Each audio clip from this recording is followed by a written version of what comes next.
নমস্কার বন্ধুরা, তোমরা সবাই কেমন আছো? আমি বেশ ভালোই আছি। তো চলে এসেছি আবার একটা নতুন ভিডিও নিয়ে। তো তোমরা দেখতেই পাচ্ছ আমি আজ কী নিয়ে বসে পড়েছি। অনেক দিনের শখ ছিল জানো তো, একটা মাটির থালার উপর রং করব। নানা রকম ব্যস্ত থাকার কারণে আমি এটা করতে পারিনি।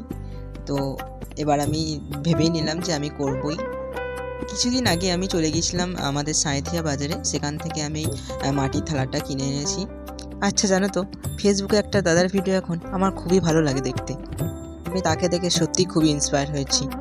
আর আমিও চেষ্টা করব তার মতো নিজের অনুভূতি ভিডিওর মাধ্যমে প্রকাশ করার। এসব শুনলে বা বললে নিজের মধ্যে একটা আলাদাই অনুভূতি লাগে, বুঝলে তো তোমরা। যাই হোক, সেই দাদার ভিডিও বা প্রোফাইলের পেজ নাম আমি মেনশন করে দেবো, তোমরা একদিন দেখবে, খুবই ভালো লাগবে দেখতে তোমাদের। অবশ্যই আমি তোমাদেরকে সত্যি গ্যারেন্টি দিয়ে বলতে পারি তোমাদের অনেক ভালো লাগবে দেখতে। তো আজ একটু বেশি বকবক করে নিলাম।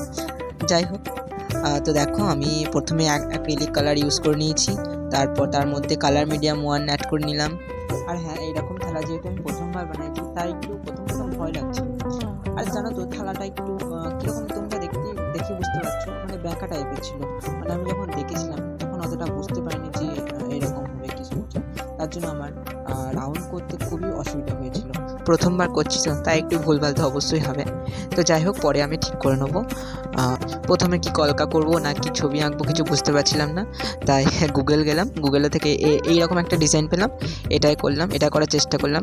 ওটার মতো হয়নি, তবে প্রথম তো একটু যাই হোক তার মধ্যে কিছুটা হয়েছে। আর হ্যাঁ, এটা জানো তো, এই ভিডিওটা আমার মোটামুটি 1 মাস আগেকার করা। গ্যালারিতে পড়েছিল, এডিট করার কারণে আমি তোমাদের সাথে শেয়ার করতে পারছিলাম না। অবশ্যই শর্ট ভিডিও আমি অবশ্যই শেয়ার করেছি, তোমরা দেখেছো, ভালোবাসা দিয়েছো, থ্যাংক ইউ তার জন্য। এটাও দেখবে, ফুল ভিডিও দেখবে, ভালো লাগবে।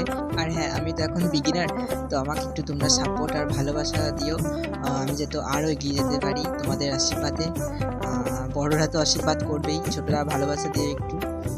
আর এইরকম কাজ করতে আমার খুবই ভালো লাগে জানো তো, কিন্তু নিজের একটা পড়াশোনার ব্যস্ততার কারণে না করা হয় না। ছোটোবেলায় আমি আঁকা শিখেছি, কিন্তু পুরোটা কমপ্লিট করিনি। 2 থেকে 3 বছর না 4 বছর শিখেছিলাম, যাই হোক।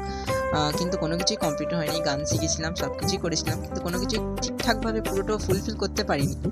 তো ছোটোবেলা থেকে নিশ্চয়ই আঁকা শিখেছিলাম বলে আজ খানিকাতে কিছু করতে পারছি। ফেসবুকেও আমার একটা প্রোফাইল আছে জানো তো, ওইখানে আমি নাম মেনশন করে দেবো, মানে ইউটিউবে আমি এই ভিডিওর নিচে নাম মেনশন করবো। তোমরা প্লিজ ওইখানে একটু আমাকে ভালোবাসা দিয়ে আসবে, লাইক কমেন্ট করবে। আমি টুকটাক রিলস শেয়ার করি, এরকম শর্ট ভিডিও শেয়ার করি, লাইফে যা হয় সব কিছু যা করি টুকটাক শেয়ার করি। সব কিছু শেয়ার করতে পারি না ব্যস্ততার কারণে, এবার যেটুকু পারি সেটুকু শেয়ার করি। তো কথা বলতে বলতে আমার প্রায় অর্ধেকটা কমপ্লিট হয়ে গেলো, তোমরা দেখতেই পাচ্ছ। তোমরা দেখে জানাও এখন কেমন লাগছে। খানিক দেখো, একটু রাউন্ডটা একটু ভুলভাল হয়েছে, তো কি করব, থালাটাই একটু বেঁকা ছিল, সেরকম করে আমি বুঝতে পারিনি, তাহলে কিনতাম না। দেখো তোমরা অবশ্যই জানিও কেমন হয়েছে থালাটা।